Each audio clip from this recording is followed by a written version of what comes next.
guys, it's Teresa gardening on the West Fork with a special guest. Say hello, Mark. Hello, everybody. Mark is from San Francisco, California, a subscriber, and he came just to do a tour of my backyard. Oh, Not really? no. Well, in part, yes. Yeah, I'm really excited. I'm so glad you're here. Actually, he's great friends of Lisa. They've been friends for over 30 years, and I got to meet him, and he's our best friend too now. But he wants to go through the garden, so he's going to walk with us. So we're going to maybe just talk and walk, and you can share in all of this. He had a question when we first got here. It's like, he thinks this sweet little red robin tomato, it's perfect for pots, Mark. It truly is. I mean, come on. This is the second flush of tomatoes.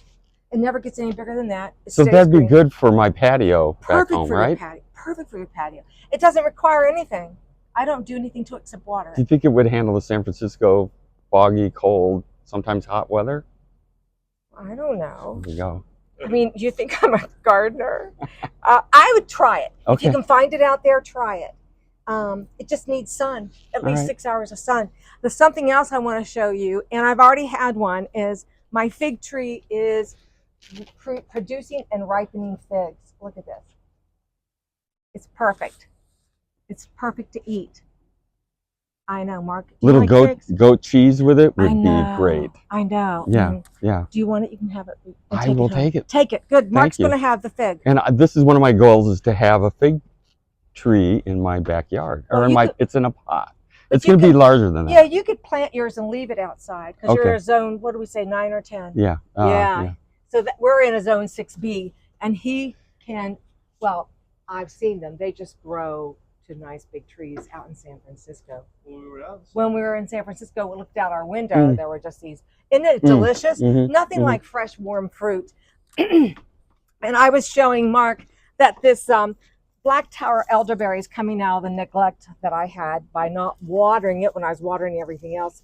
I assumed because it had been in the ground for 3 years that a tree would have stronger roots without water, but it needed it, and you can see it's surviving. This nice new green growth.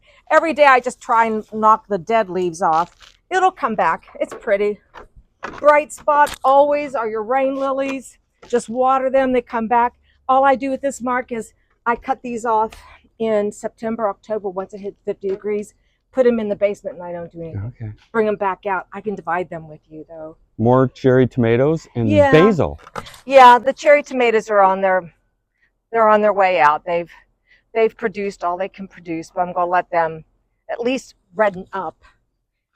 Something else that I've done this week, I talked about taking this Caryopteris out, but the other day I just sat down here and started cutting out the bottom limbs and limbed it up. So I may try to turn this into maybe just a little topiary look without having to leave it, because look at the bees just they just hang on it. But I'll decide. Good reason to keep it. Where am I going to what? Good reason to keep it for the bees. It is a good reason to keep it. Plus it's pretty, and it keeps these blooms all through October. And the bees don't pay any attention to us because it's all about the pollen. Look at that. So cool. So, it doesn't take much. I could get in here and remove a few more branches, but for now, at least you can see my Anna Magic Ball Arborvitae, which is lovely. I love the size of it for a small garden. But come on down here. Take a look. Reggie, remember how you said, well, Mark, he told me, Teresa, after I cut back all the daylilies and the yarrow, it looked so sad, and it did. But you put a little mulch on it, and then I mentioned that the daylilies they'll regrow some beautiful green foliage, so it brightens it up. Doesn't it look better? Everything's looking better. I still may redesign this. I've looked at a few plants that I might put in here, so that this time of year, it's just that in between time, from the transition period. It is the transition of all those real pretty summer flowers to what's going to happen next. And your sedum autumn joys are looking pretty. Asters are starting to bloom. I can see them over here. Everything looks a little hot, but not too bad. Loving it. the morning glory vine, this time of day, looks a little limp, but it comes back out. And in the evenings, you'll see the blooms, and the leaves are doing just what I wanted. Don't you like how plants just cover up a structure like that? Beautiful. They're all purple? They're pinks and purples. Pink. Okay. Yeah, they're not too bad. I don't know what killed this little bit of this lamb's ear, Stachys byzantina, but I plan to just dig up this clump and stick it here. I don't know. I came down, it was all just dead. Oh, I wanted to show, earlier this spring, I divided all of them, the sweet little forget-me-nots. I think I even put a picture up on one of the videos of how I was inspired by this person in another country, I think, who did this in between all of her plants. And in the spring, it just had this blue, this cloud of blue. It's so pretty. But I can't believe how green it has stayed and that it's blooming in our 90-degree heat. So this is impressive. I do water, guys, just once a week in these last few months. I do love the shade garden. It just cools me down just looking at it. Does it do that to you? Yeah. Yeah. I mean, it's just, I love all the greens. It's a comfortable spot. And you can hear the waterfall in the background. You can hear the waterfall, you know, and being able to sit here, we can sit here and in another hour or so, you'll be able to see more butterflies, the bees. And I can't believe I never sat here before. I just, you know, when someone says to do it, and look at that butterfly over there on the garden phlox. If I don't sit here, we're crazy. Because why have a garden if you don't sit in it? Reggie, maybe we should put a patio down here besides the deck. No? I want to show one more thing, and then we'll go sit over here on the deck for a minute, because the flowers are looking so pretty in that shade garden that we put down here in Patience. I mean, you can't beat seeing bees and butterflies.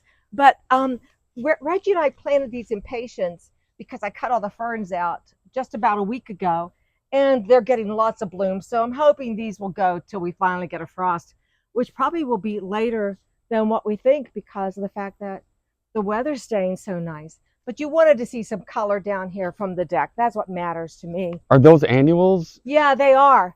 They're not a perennial. Anything to fill in this spot and give some color so that you can have, you know, from the deck, you can see something that's growing and bright. And it looked, like I said, a little unbalanced. But anyhow, we did have quite a bit of rain. And I tell you, the river's muddy, but it looks like it's up a little bit. Mark, this is your first trip to West Virginia, and what do you think? I love it. Will you be back? I'll be back. Yeah. Yeah, I think in different seasons too. Experience the woods, and in the fall to see the fall colors would be really wonderful. Snow. And you know, snow. although we're not getting a lot of snow, but you lived in Wisconsin. And did you Colorado. have snow? Yeah, come on. Yeah, he has seen snow. Yeah. It's not like he hasn't done that. What happened last night on your walk? I was told that the fireflies had already been done for the season last week. But fortunately, on my walk last night in the dark, 2 fireflies appeared. And then they went away and there was no others. But that was a real treat. I was fortunate. And then the night sounds. The night sounds. Oh my gosh. If anybody from West Virginia can tell us what all the night sounds are. Well, we know there's crickets and frogs and cicadas and frogs, but there's something else in that woods. There's a sound. Yeah. That he brought to my attention, and it's funny. I asked a neighbor, and they said it's the night sound. So, we'll just go with that. When you grow up with the night sounds, you should be more curious than that to see what all is making those noises. And he brought it to my attention, so I hope I can, figure that out. And it won't happen tonight, though, Mark. Sorry, no. Last night in town. It's been wonderful having you across the street. But anyhow, that's Gardening on the West Fork with a special guest who's also a subscriber to do a private tour on Gardening on the West Fork. And it's, I probably talked too much and didn't give you a chance to ask more Thank you questions. so much for having me on. Yeah, I'm it's so honored. fun. I know. He's on the set, guys. And great job, Reggie. Yeah. Bye, guys. Thanks for watching.